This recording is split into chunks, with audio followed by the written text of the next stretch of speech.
Ça y est, ça fait 1 an jour pour jour que nous sommes partis pour réaliser notre plus grand rêve, la plus belle expérience de notre vie, Pékin Express. Après avoir dit au revoir à nos proches avec beaucoup d'émotion, Elle est dans notre cœur, Judith.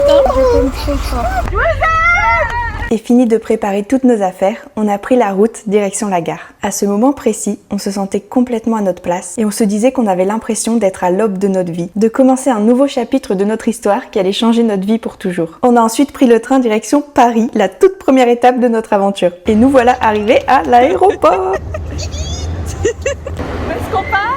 On sait pas. C'est juste ouf ce sentiment de ne pas savoir où on part, ni quand, ni avec qui, ni pour combien de temps. On découvre notre hôtel, À l'aéroport.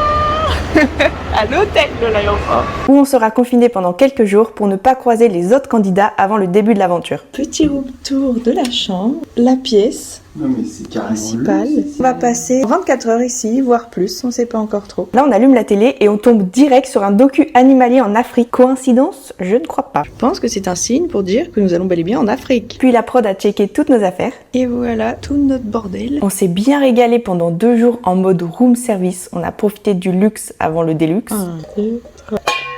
Room service. À ce moment-là, on le savait pas encore, mais c'était notre dernier petit déj avant de partir. Petit déjeuner à l'hôtel. Room service encore. On a bien dormi dans ce lit immense. Et enfin, le moment est venu d'envoyer des derniers messages à nos proches. On vous aime, gros bisous.